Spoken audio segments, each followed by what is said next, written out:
If you don't choose a girl that's a certain caliber, you're probably going to end up cheating or wanting to step out later on in the future. I really think that guys need to shoot for, especially today with social media, because social media gives everybody this this view that I can have this certain level, this certain caliber of woman. And some guys are so different. Same with women too. Some women have experienced certain calibers of men that if I tell them to go down and date down, they're going to just give up orgasms for the rest of their life. You know, after 1 or 2 years, that guy's not going to hit it like the guy that they make weight or something. You know, so.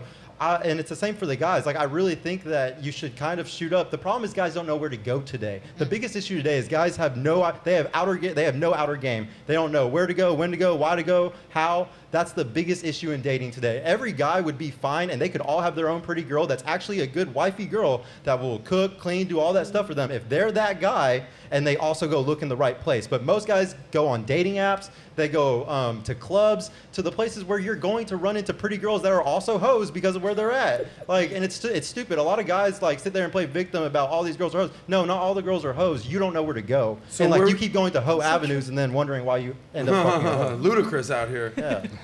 Where would you recommend that guys go then? You're saying that the guys are having a locating problem. Yes. Like in the sports world, it's called scouting.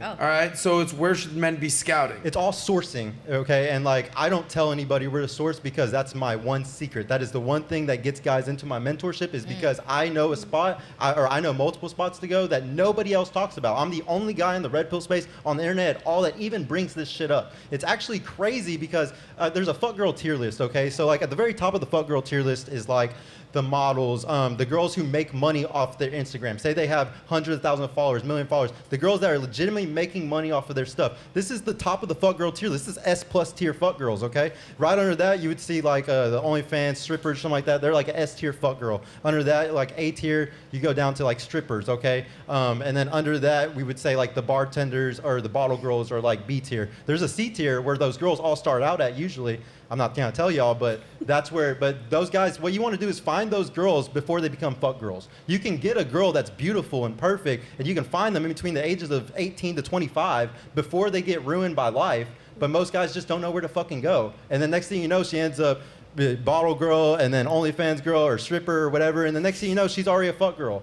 And like, you can find these girls before they get to that point, but guys just don't know where to fucking go. I've done it multiple times. I've had multiple relationships, and always a beautiful girl, always submissive, always womanly. And I just see that, and I've tried to teach people this shit for a decade, but nobody listened to me. And now it's like, okay, I'm gonna start actually teaching people who want to pay me for it, and everybody's having great success with it. It's just a matter of going to the right place. Outer game. Most guys don't have outer game. So I totally understand that, you know, you go to a club, you're gonna find a bottle rat, club girl, everything. You go to a strip club, you're gonna find those types of girls. The obvious answer, and I'm not trying to, you know, reveal your secret, but people would say, you know, you go to church.